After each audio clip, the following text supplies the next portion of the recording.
अस्सलाम वालेकुम स्टूडेंट्स, हम स्टार्ट करने जा रहे हैं chapter number 2 programming in C language. तो जैसा कि हमने लास्ट टाइम भी देखा था, इस चैप्टर को भी हम जो है वो पहले देखते हैं कि इस चैप्टर में हमने क्या क्या चीज़ें डिस्कस करनी है और देन फिर हम उनको थॉरली और डिटेल के साथ डिस्कस करेंगे। So let's start. In the introduction of the chapter, we are going to see what computer program is, something about programming languages. Then we will discuss what the programming languages, what the high level languages are. और आखिर में हम देखेंगे कि compiler, assembler और interpreter क्या होते हैं। बेसिकली इनको हम ट्रांसलेटर्स कहते हैं, जो कि हमारी प्रोग्राम को कंप्यूटर अंडरस्टैंडेबल लैंग्वेज में ट्रांसलेट करते हैं। उसके बाद जो दूसरा पार्ट है उसमें हम प्रोग्रामिंग इन्वायरमेंट के बारे में देखेंगे। इंटीग्रेटेड डेवलपमेंट इन्वायरमेंट क्या होता है, जिसको हम आईडीई भी कहते हैं। और उसके बाद programming environment of C language, उसमें क्या क्या चीज़ें शामिल हैं वो सब देखेंगे। After that we are going to see some programming basics. उसमें हमें ये पता होना चाहिए कि हेडर फाइल्स क्या होती हैं, रिजर्व वर्ड्स क्या होते हैं, स्ट्रक्चर क्या होता है सी के प्रोग्राम का। सी लैंग्वेज बेसिकली हम यूज़ कर रहे हैं, बहुत सारी लैंग्वेजेस हैं, हम यहाँ पे अपने कोर्स में सी लैंग्वेज यूज़ कर रहे हैं। और कमेंट्स क्या होते हैं सी प्रोग्राम के अंदर। After that we are going to see one of the very important concept of not just C language but all the programming languages, constant and variables. तो कांस्टेंट एंड वेरिएबल्स क्या होते हैं, variables के जो हम नाम रखते हैं उनके रूल्स, उसके रूल्स क्या क्या होते हैं। इसके अलावा डेटा टाइप्स, टाइप कास्टिंग और क्वालिफायर्स हम देखेंगे। इन सब चीज़ों के बाद आप जो हैं वो इस काबिल हो जाएंगे कि जो बेसिक प्रोग्रामिंग है वो अंडरस्टैंड कर सकें। एंड ज़रूरी नहीं कि बेसिक प्रोग्रामिंग सिर्फ सी की ही हो, किसी भी लैंग्वेज की जो बेसिक्स होती हैं वो सेम होती हैं, थोड़ा बहुत सिंटैक्स में फ़र्क होता है। तो इस सब के बाद जो है वो आप you will be able to understand about basics of programming languages. अभी मैंने एक वर्ड यूज़ किया सिंटैक्स का, तो उसको भी मैं थोड़ा सा आपको डिटेल से बताऊंगा।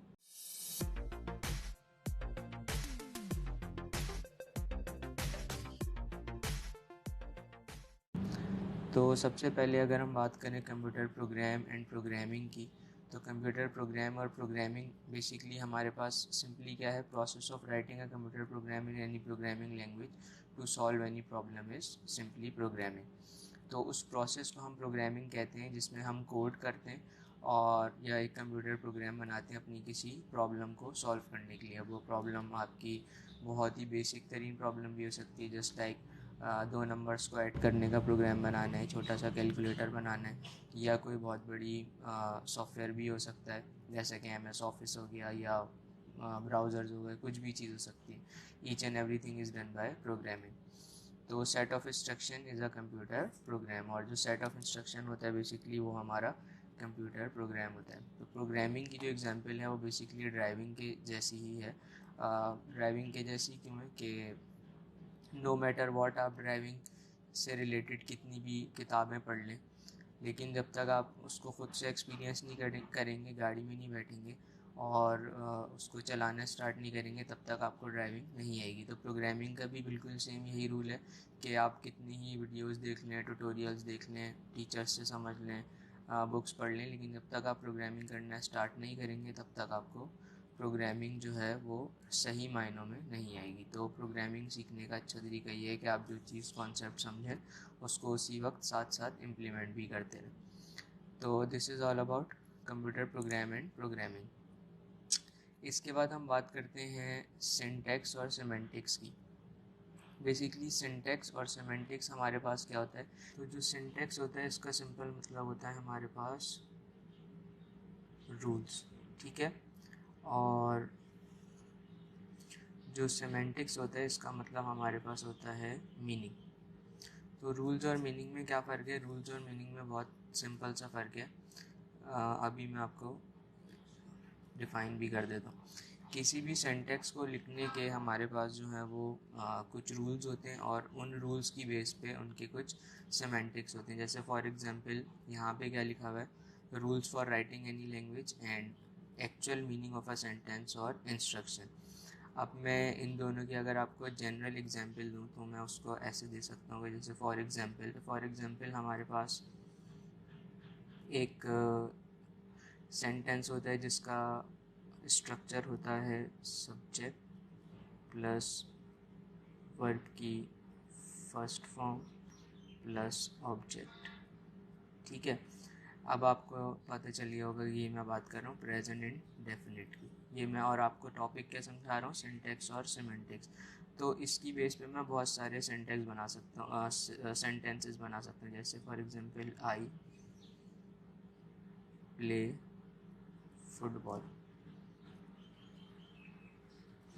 तो ये जो आई है हमारे पास ये है सब्जेक्ट, ये जो प्ले है हमारे पास ये है वर्ब की फर्स्ट फॉर्म, और ये जो फुटबॉल है हमारे पास ये है ऑब्जेक्ट। ठीक है, अगर मैं सेंटेंस बनाऊं आई प्ले सैंडविच, तो ये सेंटेंस सिंटैक्टिकली बिल्कुल ठीक है, क्योंकि ये हमने जो स्ट्रक्चर देखा है उस पर पूरा उतर रहा है, सब्जेक्ट प्लस वर्ब की फर्स्ट फॉर्म प्लस ऑब्जेक्ट। लेकिन यानी कि सिंटैक्स इसका ठीक है, सिमेंटिक इसका रॉन्ग है, और इसका सिंटैक्स भी ठीक है और सिमेंटिक भी ठीक है, यानी कि इस स्ट्रक्चर पे भी पूरा उतर रहा है जो हमने फार्मूला देखा, और ये फार्मूला आपको एक मीनिंगफुल सेंटेंस भी दे रहा है। जबकि ये सिंटैक्टिकली ये चीज़ ठीक है, यानी कि सिंटैक्स इसका सही, सब्जेक्ट भी है, वर्ब की फर्स्ट फॉर्म भी, ऑब्जेक्ट भी है, लेकिन इसका जो सिमेंटिक है यानी कि इसकी जो मीनिंग है वो कोई ख़ास नहीं बन रही। आई प्ले सैंडविच जो है it's not an appropriate sentence meaning wise. ठीक है, तो इसी तरीके से अगर हम बात करते हैं प्रोग्रामिंग लैंग्वेज की, तो प्रोग्रामिंग लैंग्वेज में सिंटैक्स का मतलब होता है rules of writing any programming language. जैसे ये हमारे पास एक इंग्लिश का रूल है सेंटेंस लिखने का, ऐसे ही हमारे पास प्रोग्रामिंग लैंग्वेज के भी रूल्स होते हैं। तो जैसे कि सी की अगर हम बात करें तो सी के अंदर आपने जो है वो सारे जितने भी स्टेटमेंट्स होती हैं उनके आखिर में स्टेटमेंट टर्मिनेटर लगाना होता है, इसको हमें स्टेटमेंट टर्मिनेटर कहते हैं, ए प्लस बी डिवाइडेड बाई 2 के बाद जो लगा हुआ है। ठीक है, इनक्लोज द कंडीशनल एफ, ये सारी चीज़ें जो है वो आप आहिस्ता आहिस्ता सीखेंगे। ये जस्ट मैंने इसको एक ग्लिम्स के तौर पे या आपको एक आइडिया के तौर पे ऐड कर दिया है। जबकि अगर हम सिमेंटिक की प्रोग्रामिंग लैंग्वेज की बात करें तो इसका सिंटैक्स तो है X is equals to A plus B divided by 2, लेकिन इसका मतलब क्या है, इसका मतलब ये है कि जैसे फॉर एग्जांपल यहाँ पे लिखा हुआ है X is equals to A plus B divided by 2, इसका मतलब ये है कि पहले a प्लस बी आपस में ऐड होंगे। ठीक है, फिर इसका जो आंसर है यानी कि जो एडिशन है वो डिवाइड हो जाएगा 2 से, फिर इसका जो आंसर है वो किस में सेव हो जाएगा, x में सेव हो जाएगा। तो ये हमारे पास क्या है, इसका सिमेंटिक मीनिंग है कि इसका एक्चुअल मीनिंग क्या है, a plus B should be added into sum variable और temporarily, then the answer is being divided by 2 and finally that answer is being saved into x, जैसा कि हमने शुरू में डिस्कस किया था। तो दिस इज़ व्हाट। अब फॉर एग्जांपल अगर मैं आपको एक और एग्जांपल दूँ, लिखा हुआ है 2 प्लस 2 डिवाइडेड बाय 2। ठीक है, अब वैसे अगर हम इसको सॉल्व करेंगे तो हम इसको जो है वो डिवाइड के हिसाब से सॉल्व करेंगे, डिवीजन पहले होगा एडिशन बाद में होगा। लेकिन कभी कभी आपका क्या होता है, जो कंपाइलर होता है वो अलग तरीके से इसको मैनिपुलेट करता है। हो सकता है कि आपका कंपाइलर अगर डिमास रूल पे चलता हो, डिवाइड मल्टीप्लाई एडिशन सब्ट्रैक्शन, तो वो इसको अलग तरीके से सॉल्व करेगा। लेकिन अगर आपका कंपाइलर सॉल्यूशन करता है लेफ़्ट टू राइट, ठीक है, तो लेफ़्ट टू राइट सॉल्यूशन करने में इसका आंसर क्या होगा, डिफरेंट। डिमास रूल के हिसाब से इसका आंसर जो है वो अलग आएगा। डिमास रूल में 2 divided by 2 is equals to 1 and 1 plus 2 is equals to 3, तो डिमास रूल के हिसाब से इसका आंसर आएगा 3। लेकिन अगर हम लेफ़्ट टू राइट सॉल्व करेंगे तो लेफ़्ट टू राइट में पहले क्या होगा, 2 + 2 = 4, 4 divided by 2 is equals to 2। ठीक है, तो डिपेंड करता है। अब सिमेंटिकली हमारे पास यहाँ पे डिफरेंस ऑफ ओपिनियन आ जाता है, डिफरेंट हमारे पास मामला आ जाते हैं। सिंटैक्टिकली दोनों चीज़ें ठीक है, लेकिन सिमेंटिकली डिफरेंस हो सकता है आ जाए कि डिमास के हिसाब से आपका कंपाइलर काम कर रहा है या आपका जो कंपाइलर है वो लेफ़्ट टू राइट के हिसाब से काम कर रहा है। तो हो सकता है कि कैलकुलेटर टू कैलकुलेटर कभी कभार ये वेरी करता है। प्रोग्रामिंग लैंग्वेजेस में भी हो सकता है कि आपको इस तरह के एरर माइट भी पॉसिबल देखने को मिल जाए।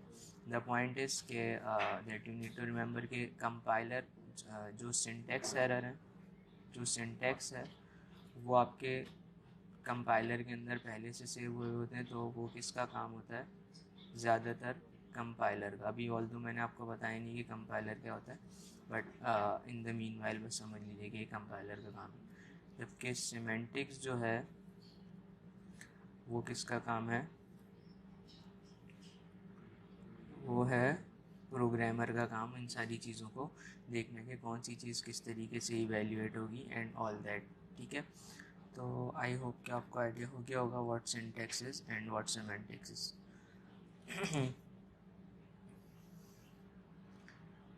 ओके, अब हम बात कर लेते हैं कुछ प्रोग्रामिंग लैंग्वेजेस के बारे में।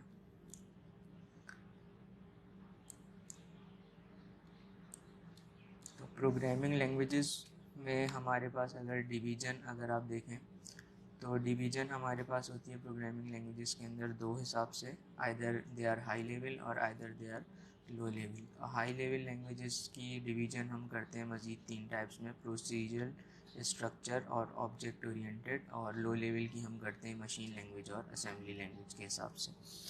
तो सबसे पहले हम देखते हैं कि लो लेवल की अगर हम बात करें, लो लेवल को हम लो लेवल इसलिए कहते हैं because they are nearest to the machine. तो जो लैंग्वेज मशीन से करीब होगी उसको हम लो लेवल लैंग्वेज कहेंगे। लो लेवल लैंग्वेजेस के अंदर जैसे कि हमने देखा था कि जो मशीन लैंग्वेजेस होती हैं they are basically hardware oriented और आर्किटेक्चर डिपेंडेंट होती हैं। जैसे फॉर एग्जांपल जो एप्पल का आर्किटेक्चर है उसके लिए जो लो लेवल लैंग्वेज है most probably might be possible कि वो लो लेवल लैंग्वेज विंडोज़ के आर्किटेक्चर के हिसाब से जो है वो ना बनी हो और उसको सपोर्ट ना करे। Different machine languages for different architecture, यानी कि हमारे पास जो है वो अलग अलग मशीन्स के लिए अलग अलग आर्किटेक्चर्स होते हैं और उनके लिए डेफिनेटली लैंग्वेजेस भी अलग अलग होती हैं and definitely they are consist of zeros and ones. Okay, उसके बाद हम आते हैं असेंबली लैंग्वेज के ऊपर। असेंबली लैंग्वेज जो है बेसिकली ये मीडियोकर लेवल होता है हाई लेवल और लो लेवल लैंग्वेज का, यानी कि इसके अंदर कुछ प्रॉपर्टीज़ हाई लेवल लैंग्वेज की होती हैं और कुछ प्रॉपर्टीज़ लो लेवल लैंग्वेज की होती हैं। तो हाई लेवल लैंग्वेज की प्रॉपर्टीज़ इसमें क्या होती हैं, that it consist of mnemonic code. इसमें कुछ कोड्स होते हैं जैसे कि फॉर एग्जांपल ऐड हो गया, सबट्रैक्ट हो गया, हॉल्ट हो गया, इस तरह के कुछ कोड्स आप इसमें यूज़ कर सकते हैं।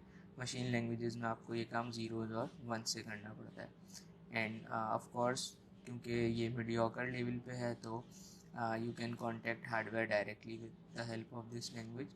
बट द डिफरेंस इज़ कि हमें इसके अंदर असेंबलर चाहिए होता है जो कि असेंबली लैंग्वेज को मशीन लैंग्वेज में ट्रांसलेट करता है। The advantages programming languages program written in assembly required less storage and less execution time। तो क्योंकि इसके अंदर जो है वो somehow आपके पास ज़ीरोज़ एंड वंस इन्वॉल्व होते हैं तो इस वजह से स्पेस कम लेता है और एग्जीक्यूशन टाइम भी कम लेता है।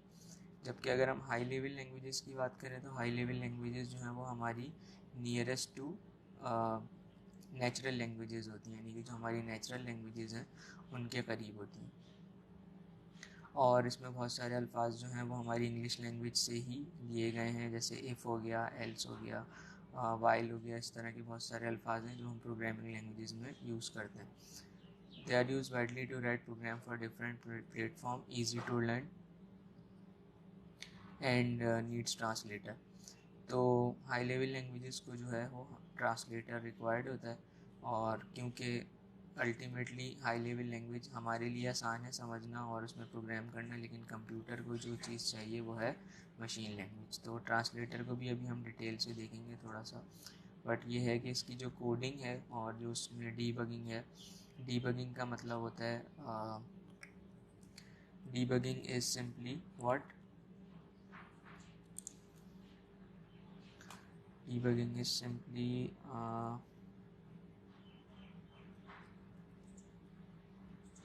finding an error from program, यानी कि अपने प्रोग्राम में से आप जो एरर्स निकालते हैं उसको हम क्या कहते हैं, डीबगिंग कहते हैं। तो जो डीबगिंग होती है यानी कि जो एरर रेक्टिफिकेशन होती है, एरर रिमूव होता है, रिमूव करने का जो प्रोसेस होता है वो इजी होता है क्योंकि हमें लैंग्वेज समझ में आ रही होती है। बहरहाल आगे चलते हैं। अच्छा, इसके बाद हमारे पास जो हाई लेवल लैंग्वेजेस हैं वो कौन कौन सी हैं? C++ है, विजुअल बेसिक है, C# है और जावा है। तो सबसे जो पॉपुलर लैंग्वेज है, वैसे तो सारी पॉपुलर हैं, लेकिन हमारे कोर्स में और वैसे जो प्रोग्रामिंग की बेसिक सीखने के हिसाब से सबसे पॉपुलर लैंग्वेज है वो C और C++ है। तो सबसे पहले हम C और C++ को देखते हैं। Developed in 1970 by Dennis Ritchie at Bell Labs. ये 1970 में डेनिस रिची नामी एक रिसर्चर ने बेल लैब्स के अंदर इसको बनाया था और ये अभी तक बहुत ज़्यादा पॉपुलर है अपनी ईजीनेस की वजह से। बेसिक जो इसका पर्पज़ है वो ज़्यादातर इसको कंपाइलर, असेंबलर और ऑपरेटिंग सिस्टम की जो हमारे डिफरेंट चीज़ें होती हैं या ऑपरेटिंग सिस्टम इटसेल्फ उनको प्रोग्राम करने के काम आता है।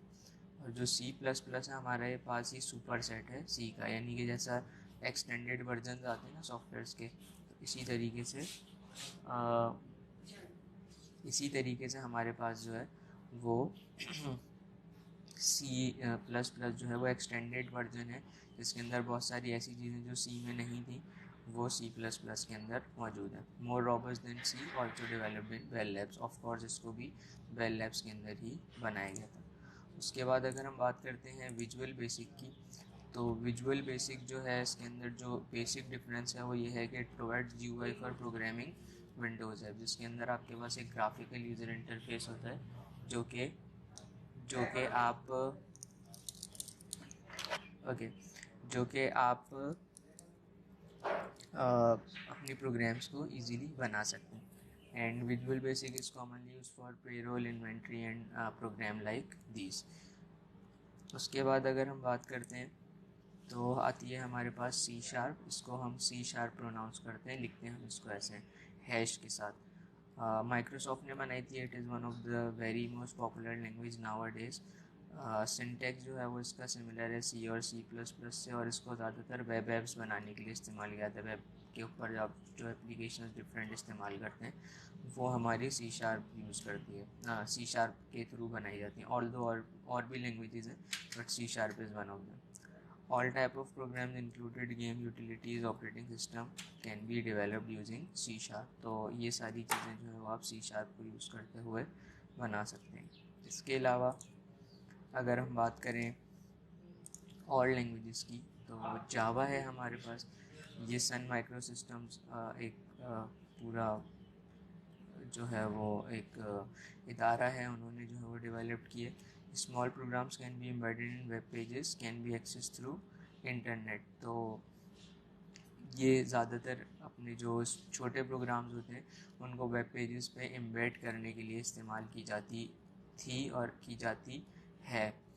तो इसकी जो एक हमारे पास सबसे बड़ी कामयाबी की वजह है वो ये है कि इसमें आपके जो प्रोग्राम्स बनते हैं उनका साइज़ बहुत स्मॉल होता है, तो आप उनको जो है वो इंटरनेट के ऊपर, ये जो लो एंड डिवाइसेस होती हैं उनके ऊपर आसानी से इस्तेमाल कर सकते हैं। Ideal for network computer, mostly browser today support Java and app stores majorly built using Java languages. तो ऐप स्टोर के ऊपर जितनी भी तकरीबन ऐप हैं, ऐप प्ले स्टोर, ये ठीक है, तो उसके ऊपर जितनी भी ऐप्स हैं तकरीबन सारी ही जावा के ऊपर बेस्ड करती हैं।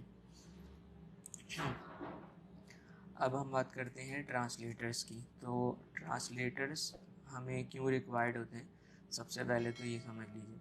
ट्रांसलेटर का काम वही है बिल्कुल कंप्यूटर साइंस के अंदर जो काम हमारी नॉर्मल लाइफ के अंदर है। जैसे फॉर एग्जांपल अगर यहाँ से कोई बंदा या फॉर एग्जांपल यहाँ के जो प्रेसिडेंट हैं वो चाइना जाते हैं, तो डेफिनेटली चाइनीज़ लैंग्वेज हमारे प्रेसिडेंट को नहीं आती, तो वो क्या करेंगे, अपने लिए एक ट्रांसलेटर हायर करेंगे या उनके साथ यहाँ से कोई ट्रांसलेटर जाएगा। उसका काम क्या होगा कि उर्दू को ट्रांसलेट करे चाइनीज़ में और डेफिनेटली चाइनीज़ को ट्रांसलेट करे उर्दू में। तो यानी कि आप ये समझ लीजिए कि ट्रांसलेटर जो है वो ब्रिज का काम करता है बिटवीन टू एंड्स। तो यहाँ पर भी ऐसा ही है। अब यहाँ पे ट्रांसलेटर जो है वो क्या काम कर रहा है, A program written in high level language is called source code. To convert this source code into machine language or machine code translators are needed. तो सोर्स कोड को मशीन कोड में कन्वर्ट करने के लिए आपके पास क्या इस्तेमाल हो रहा है, ट्रांसलेटर इस्तेमाल हो रहा है। सोर्स कोड बेसिकली वो कोड है जो कि यूज़र लिखता है हाई लेवल लैंग्वेज में, और मशीन कोड वो कोड है जो कि कंप्यूटर को समझना है, and it should be consist of zeros and ones only. तो डिफरेंट टाइप ऑफ कंपाइलर्स हमारे पास कौन कौन से हैं, असेंबलर है, कंपाइलर है और इंटरप्रेटर है। These all are translators. तो असेंबलर जो है इसके बारे में हम थोड़ी देर पहले पढ़ चुके हैं। ये वो ट्रांसलेटर है जो कि असेंबली लैंग्वेज को मशीन लैंग्वेज में कन्वर्ट करने के लिए इस्तेमाल होता है। कंपाइलर और इंटरप्रेटर को देख लेते हैं। ये आपके पास एक डायग्रामेटिकल रिप्रेजेंटेशन है। सोर्स प्रोग्राम जो है वो कंपाइलर में जाता है, compiler produces error messages and then target program. Interpreter जो है वो दो चीज़ें एज एन इनपुट लेता है, सोर्स प्रोग्राम और इनपुट, और आपको क्या जनरेट करके देता है, आउटपुट। और असेंबली लैंग्वेज जो है, असेंबली लैंग्वेज का कोड जो है आप असेंबलर में पुट करते हैं, and the assembler gives you the machine language code. These are the basic differences. Compiler and interpreter. Compiler performs the translation of program as a whole. ये एक ही दफ़ा में पूरे प्रोग्राम को क्या करता है, ट्रांसलेट कर देता है। और इंटरप्रेटर जो होता है वो स्टेटमेंट बाय स्टेटमेंट यानी लाइन बाय लाइन हमारे प्रोग्राम को ट्रांसलेट करता है। तो इसकी एग्जीक्यूशन फास्टर होती है और इसकी एग्जीक्यूशन इस हिसाब से स्लोअर होती है। लेकिन कंपाइलर का साइज़ क्योंकि थोड़ा सा ज़्यादा होता है इसलिए इसको ज़्यादा मेमोरी रिक्वायर्ड होती है, because of the linking is needed for the generated intermediate object code. इसमें एक ऑब्जेक्ट कोड भी जनरेट होता है जो कि एक और मीडियोकर लेवल है। तो इस वजह से जो है वो आपका थोड़ा सा ज़्यादा मेमोरी रिक्वायर्ड होती है as compared to the interpreter. Debugging जो है वो इसमें थोड़ी सी मुश्किल होती है। मुश्किल इन अ सेंस के एक सेंस में आप कह सकते हैं मुश्किल है और एक सेंस में आप कह सकते हैं हार्ड है। मुश्किल से किस सेंस में, कि जब तक सारे एरर्स जो हैं वो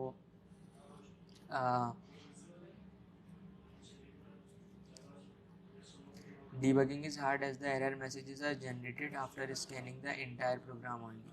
जब तक पूरा प्रोग्राम आपका स्कैन नहीं होगा तब तक आपकी जो है वो डीबगिंग पॉसिबल नहीं होगी। और इंटरप्रेटर के अंदर क्या होता है कि it stop translation when the first error is met, hence debugging is easy. तो जैसे ही पहला एरर मिलता है आपका इंटरप्रेटर प्रोग्राम को स्टॉप कर देता है और आप उसको रिमूव करते हैं। अब मुश्किल किस सेंस में होती है कि ये आपको एक एक करके बताएगा और ये आपको एक साथ बताएगा। तो इस लिहाज से आसान इस लिहाज से कि ये आपको एक एक करके बताएगा और ये आपको एक साथ बताएगा। मुश्किल किस लिहाज से कि टाइम कंज्यूमिंग, ये आपको अगर आपका प्रोग्राम बहुत ज़्यादा बड़ा है तो उसमें एरर्स भी होंगे तो ये ज़्यादा टाइम कंज्यूम करेगा और ये आपका कम टाइम कंज्यूम करेगा। जो प्रोग्रामिंग लैंग्वेज जैसे सी प्लस वगैरह हो गए ये कंपाइलर्स यूज़ करते हैं, और जो पाइथन बेसिक और रूबी वगैरह हैं ये सारे आपके इंटरप्रेटर्स यूज़ करते हैं। So this was the first part of our chapter number 2। तो आई होप कि आपको ये सारी चीज़ें समझ में आएंगी।